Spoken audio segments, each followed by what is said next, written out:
So here we are again. I thought I'd learned my lesson, frankly. I really did, but this is happening, so let's just embrace it. If you're watching this, then you probably know what's going down. Mad Baggins is off again. I have become possessed by a fierce hobby demon. It's all I can think about. Every few months, some big project just comes along and kicks my ass. Totally time-consuming. Minas Tirith, Mark of Kelth, Pelennor Fields, Geonosis. This happens all the time here on Zorpazorp, but this project is going to be different.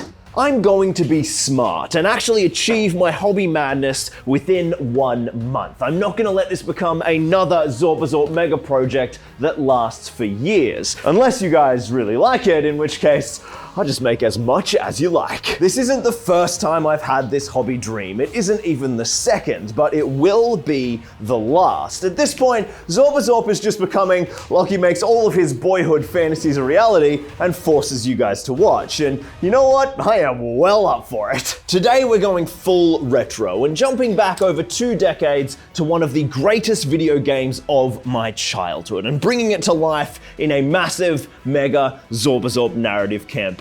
Right now, it's pretty dark, but remember, it's always darkest before the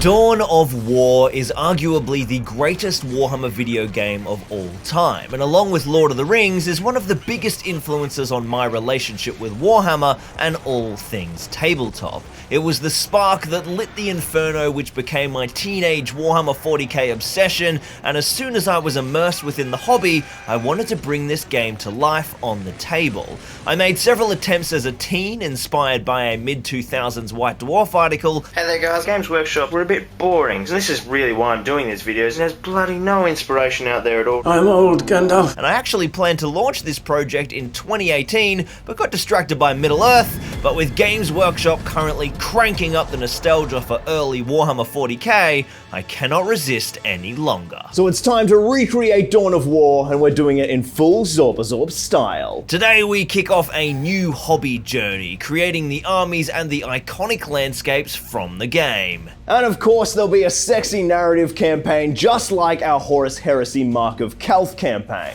Now, unlike Mark of Kelth, which crashed and burned here on the main channel as the algorithm slowly squashed the life out of it, update coming very soon for that project, stay tuned, the Dawn of War campaign is kicking off on my brand new second channel, Zorphammer, a channel specifically dedicated to all my crazy battle reports, so they can have their own space to flourish without killing main channel. That channel is live right now, and over the next 2 weeks, I'm going to be sharing little sneak peeks of the very first episode of our campaign until it goes live later in June. So jump on over to Zorphammer and subscribe and hit the bell so that you don't miss the first episode. It is truly Warhammer like you've never seen it before. So what do we need for our massive campaign? Well, we need scenery and we need armies. Let me be more specific. Well, instead of filming 30 episodes before even announcing this campaign like we did last time, I'm going to be a lot more fiscally responsible, and we're going to kick off this project with a bite of the campaign and just focus on 2 armies from the beloved 2004 classic. And as we all know from the epic cinematic, there's only 2 armies that really matter. The heroic Blood Ravens and the savage Orcs. Our first 2 episodes of the campaign are going to see these 2 vicious forces clashing across a massive 12 by 6 foot gaming table taken straight out of the game. It's going to feature incredible gameplay that, while using the brand spanking new 10th edition rules for its core mechanics, is layered with awesome custom rules inspired by Dawn of War. As the campaign progresses, players will build their base and their army, harvesting and spending requisition in the game, just like the real-time strategy video game, and then do battle with dice and a tape measure instead of clicking their mouse. This is going to have a huge impact on the type of armies and the type of terrain we need to build. Now, the real issue at play here is that I burnt a lot of time building Minas Tirith, so now we only have 10 working days to get everything ready for the campaign. And as you can't play games without armies, we're going to start there. Now, as I'm sure you all know, 10th edition Warhammer 40k is here. So I've got this big shiny box of Space Marines here, but I am being super strict with the units I'm using for the Blood Ravens. If they weren't in the original game, they're not allowed in the army. So we need our bread and butter 4th and 5th edition units, but on such a tight timeline, I didn't have a lot of options. Luckily, my main man Adam from 3D Games, Wargaming and Terrain sent a pretty huge care package to truly save the day. Oh. The first discovery in this mighty supply drop is some of the most gorgeous orc models I've ever seen. Orcs are an absolute pain to paint because their uniformity comes through a sheer lack of convention. You can't just blast them all one color with an airbrush like Space Marines. Each model has so many details and life and character, and over the last few years, Adam has been building a stunning collection of orcs that are going to be amazing to represent the orcs from Dawn of War. We've got all the classic boys, knobs, mega knobs, a bunch of the new commandos, and so many sexy vehicles. I'm already thinking I'll break this up into 2 clans for the campaign, one led by a traditional war boss and the other a crazy big mech which could live in my insane mech workshop I built last year. Sadly, however, they didn't all survive the journey intact, so I separated out all the units who had sustained damage in transit, and then it was time to summon my good friend Mechboy Cogfist Steel Snapper to help with some orc repairs. Right then, let's get these lads back in the fight. A couple of the boys have been messing about, but don't worry, they're harmless, and this one's a real knob. Big is best! But here's what we're here to see, some of me tin cans. This is Slasher. He likes long walks on the battlefield and watching The Office. Time for smashing! Smash! Stomp! But we want to go fast. You think these bikers went a little too fast? Wrong! They weren't fast enough. Yahoo! What's that? Ready for shooting? A few dumb boys falling off ain't gonna stop me buggies. Let's get them back in the fight. Faster! Faster! Dagger, dagger, dagger! Dropping a bomb on them! Then there's me old faithful truck. He lost his gun and his big spiky bit at the front. That's actually one of my own inventions. I call it the big spiky bit at the front. War track here. War tracks is the fastest. War track ready for shooting. Then my pride and joy, my big old boom wagon. He just needs a bit more armor and a bigger gun. He's ready to bring me to the front to crush your moomies. Oh, you gonna pay for that? Sure, we'll take it. But when do we get to shoot something? Alright everyone, it's okay, we got through that, let's just move on and never attempt orc roleplays ever again, and we won't have to, because the orcs are done and ready to wage war on who? Well, yes, that's a good question. This ain't Dawn of War without some Blood Ravens, and there's no cheat codes to use here. I tried and failed to borrow, beg, steal some, but on such short notice, I'm just gonna have to paint the greatest Space Marine chapter in Warhammer myself. Now, as we build this army, we are going to be heavily inspired, of course, by the video game. So that means no Primaris, baby. We're talking OG Firstborn only. None of these silly flying rhino vehicles. My tanks will have tracks. Although there are actually a couple of newer units who will get to join us in this mission. Our army building begins with yet more goodies from Lord Primarch Adam from 3D Games, who also dumped his whole half-started Dark Angels army on me, and have we got the goods here. Proper OG push-fit tactical marines, an old rhino, there's a little box dread, and a bunch of the old Terminators, scouts, assault marines, and quite a nice little horde of bits. I mean, this is just a gold mine, a huge thank you to Adam. Now, the Dawn of War Space Marine squads were all about mass heavy weapons, so I grabbed some extra Devastator Marines secondhand to give us some more options, and as much as I love the idea of mass Terminator squads deep striking, I just can't handle the old Terminator sculpts, they're so goofy. But then a little knock on the door gave me my answer, as Barry the postman dropped off my brand spanking new Leviathan box. I jumped into it like a kid at Christmas, and even though some of the Marines are technically Primaris, GW are clearly leaning into the retro vibe, because they feel more like OG Mark 7 power armor with the shoulder pads and a few of the details, but we are being sticklers for this campaign, so all the Nids and the New Age Marines got dumped in a corner, but there were a few sprues of pure gold. The new Terminators and the Terminator Captain. The new Leviathan box goes up for pre-order this Saturday, and if you're going to buy it, I cannot stress this enough, please use my affiliate links down in the description. I've hunted out the sellers who I think have the best prices so that you guys get an amazing deal, and I get a little kickback for sending them to you, and the move to New Zealand has just been insanely expensive, so your support is so damn appreciated. In fact, if you're buying in Australia, you can use my code ZORP10ED to get a total of 25% off the regular retail price over at Gap Games. An amazing deal for Aussies keen on Leviathan. Use my links. Please help me pay for this madness. So I started sorting through everything I had, first deciding to focus on the classic Space Marines. Now I've got a whole bunch of the retro push-fit Space Marines, which will work nice for background guys pretty far away from the camera, but luckily Adam had one of the more modern tactical squads half assembled, so I started to make a bit of a plan for how I would assemble this sexy Dawn of War army. So it's actually day 9 of this project now. I just burnt over a week and a half sitting in the main studio doing a massive piece of scenery for our campaign board,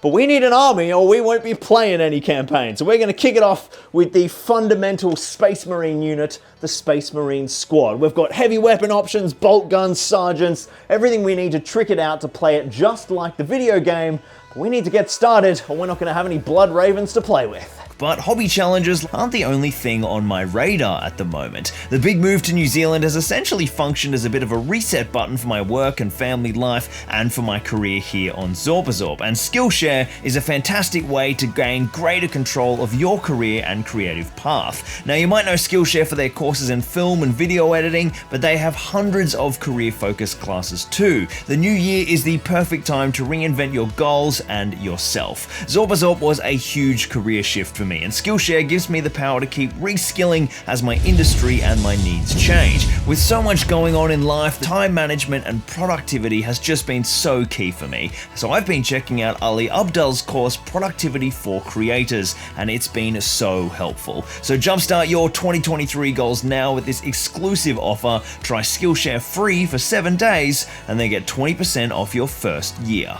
My first job is to build the Hero Bolter Boys, which are the Space Marines with bolters who I want to put close to the camera when filming the campaign. These are the more dynamically posed lads made from the multi-part Tactical Squad box. Now the Bolter Marine is the staple of the Dawn of War Space Marine army, so I'm going to need quite a few. Adam's collection of bits conveniently had quite a few strange bits and pieces, like some of the Deathwatch Kill Team sprues I think, so there are some pretty cool bolter firing poses and reloading, grenade throwing, auspex examining arms to keep me going. Now the Devastators I purchased came with a bunch of las cannons and plasma cannons which weren't in Dawn of War, so I got rid of those, and that freed up some pretty cool extra torsos to make even more Bolter Marines, and with those done, my dynamic close-up Space Marines are looking mighty fine. But the old pushfoot Retro Marines are actually still on 25mm bases, so they needed a quick rebasing treatment, and then boom, we've got 25 Bolter Boys to form the backbone of our infantry force. Those of you who have played the game will remember there isn't a distinction between different types of Space Marine squads. There's no tacticals or devastators or veterans, there is simply Space Marines who you can tool out as you like. So we also need to build a huge selection of options so that the squad can be upgraded in the middle of battle as technologies are researched at the Space Marine Armoury or Chappel Barracks. The big one, of course, is the heavy weapons, which has been taken care of by my remaining Devastators with heavy bolters and missile launchers, as well as a few of the old retro push-fit boys with flamers. I also made one last extra special Bolter Boy with a magnetized bolter arm using one of my magnets from the magnabaron.com to make a Marine who could have his bolter swapped out to a flamer live on camera, just like the upgrades for the Marine squads in the game. Now, some of the heavy weapon units actually originally came from a Blood Angels army, so there was a lot of teardrop insignia which I decided to partly remove, but I didn't do a very good job because part of the almost community-made lore for the Blood Ravens is that they love to steal stuff from other Space Marine chapters. They refer to it as recovering relics for preservation of ancient lore, although there are some rumors about some of the relics being recovered from other Space Marines while they're still alive. Magnus did nothing wrong. But that's enough about that. Our last big ticket item for our Space Marine squads is of course the famous Sergeant. This guy gets a big hero shot in the famous opening cinematic, so we're going to need some beast little sergeants. The big difference here is the loadouts. These guys need magnified arms, power swords, plasma pistols, bolt pistols, chain swords, and power fists, and enough to do all three. But the huge detail that makes the sergeants stand out is the almighty back banner, because nothing screams tactical supremacy like marking out your leader with a huge flag, so enemy snipers know not to be so rude as to shoot him before he's passed on critical orders. I then remembered there was one more sergeant to make, the Assault Marine Sarge. He got his magged weapons and his 4 lads for a rebase, and now that is all of our normal Marines done, and this army is looking impressive already, but there are 2 critical troops choices I'm sure you Dawn of War veterans know that I'm missing. It's Terminator time! We shall cleanse. Charge! I grabbed the new Leviathan sprues, and after the flexibility of the old multi-part tacticals, it was kind of nice to have an easy assembly with the semi-monopose new Terminators. Just like Indominus in 9th edition, the first wave of new sculpts for 10th ed are designed to be super easy to put together quickly, and my 5 Terminators came together like a dream. So it was then onto the Terminator Captain, who was just screaming out to become Gabriel Angelos, Chapter Master of the Blood Ravens. He even sort of looks like him a little bit. So Gabe is famous for his Thunder Hammer, and luckily I found a hammer on the Deathwatch Kill Team upgrade frame in Adam's bits box, and man, he just looks badass. By my fury, they shall know the Emperor's name! I threw together a little squad of 4 scouts with sniper rifles, which is cheating a bit as technically they should start with bolters and then research to upgrade to snipers at the Stronghold, but I didn't have the bolter variant and with no time to source it, and then it was time for some vehicles. The first couple were easy. The Box Dread just needed his little footsies attached, and then he was ready to walk again. I am ready to serve. Again. Burn! Then onto my desk drove a wee little rhino from Adam who just needs a coat of paint and a few details, and then a true relic of ages past showed up. My old rhino from my 4th edition Stormhawks army, which I think might just be the last surviving model from that force. Then it was time for some real armor, so I grabbed a couple of the relatively brand new Space Marine Predator tanks and set to work getting the beasts assembled. I built the first chassis but left the turrets and sponsons unglued because once again, we need some Dawn of War magic. These Predators start with the autocannon and heavy bolter loadouts, but can be upgraded at the mech center to run las cannons all round, so I had to magnetize the turret cannons and the sponsons using more awesome MagnaBaron.com magnets. More on all that a little bit later, but I was just so happy with how well it all worked. The last bit of work was to clean up my old Rhino and rebuild his front armor section with some repurposed hatches and accessories, and then boom, my army of Blood Ravens is ready to no longer be a disparate mix of red, green, black, purple, and plastic crack grey.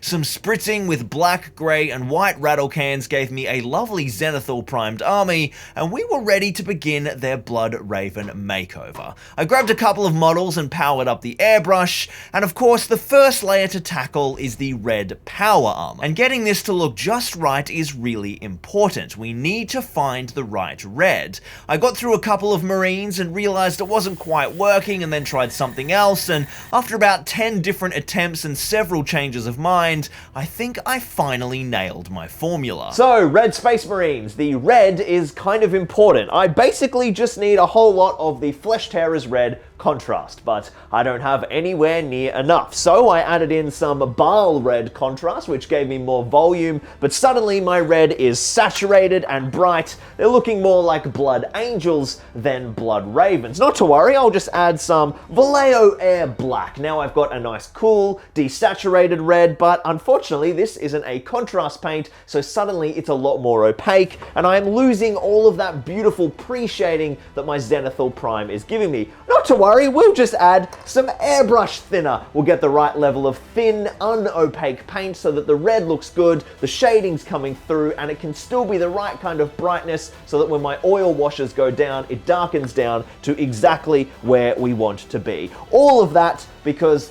I just didn't have the right contrast paint. With the red nailed down, it was time to dive in and smash almost the entire model all over again with our chosen formula. I realized the key for maintaining speed here was to basically let myself be really sloppy. There's a real tendency to try and be really neat and only get the red power armor to actually go red, but everything else is going to be re-base coated anyway, and the pre-shade is really only important for the carapace, so get it on there. Our total kill count today is 58 models, including 53 infantry and 5 vehicles. That is a hell of a lot of surface area to cover. Now, the whole reason I'm using contrasts and not just thinned air paints is to try and capitalize on that self-leveling feature that contrast is known for, where you get some interesting gradients. The great thing about using them through the airbrush is while the effect is nowhere near as strong as when you apply it with a brush, you also lose the downsides of contrast paints, the gloopy straining and staining, plus the airbrush is lightning fast, but it only works oddly if you apply when the paint is wet, which is something you don't often want to achieve when airbrushing, because you can get spidering and splattering. It's all kind of a big experimenting juggling act, but it was pretty fun to mess about with, to be honest. All of the red spare arms were easiest to apply while they were on the models they matched to, and then the only other real trick with the red was keeping it off any areas that I eventually wanted to turn bone, which was a few shoulder pads on models that were either pre-assembled or that came pre-attached, like the Terminator shoulder pads where they are fused to the arms on sprue. The vehicles were probably the most fun. I used to just hate painting tanks as a kid when I was trying to use a brush, but with an airbrush they are a walk in the park. Then with our base red tone down, I sort of fell in love with some of the brighter red tones from those early test models, which I'd kept on those models as like a highlight, and so I added more Bile red to my mix and then applied a highlight pass from the top down to the entire force to reinforce the highlights that are coming through from that pre-shading, and ended up with a red tone that I was pretty happy with. Hopefully it's light enough to survive the varnish and the oils on the road ahead. The next layer is the bone, and man, suddenly I am painting blood ravens. Once that two-tone scheme goes down, these guys are just screaming Dawn of War. I tried to keep the red off all the bone surfaces so I could keep the paint thin, and that worked pretty well, although it took some control not to hide the red on the shoulder pads that were pre-attached, though I'd kept a bunch of them off and painted them separately, which just made it so much faster. Wish I could have done that with all of them. The vehicles were super tricky. Trying to get those bone panels clean without overspray, I used a little bit of a slip of paper to sort of mask them off while I was going, and probably what I should have done was mask these like in earnest, but frankly I just didn't have the time to mess about with masking materials and varnishes. Let's face it, these tanks were probably stolen from some other chapter anyway, and then the blood ravens just like quickly respray them with some rattle cans they found in the armory, so they shouldn't look too neat anyway. That's my story and I'm sticking to it. You'll also notice that the stolen war gear theme is running strong in the shoulder pad department. I didn't have anywhere near enough normal shoulder pads, but I found a whole bunch of random chapter icon pads from Adam's Bits box with the Death Watch and the Dark Angels veteran sprue, so I just used all those anyway without any regard for accuracy, although I guess like some regard, they are little thieves after all. And then it was time for the black, and I did not realize how long this layer was going to take. There is so much black on a Space Marine.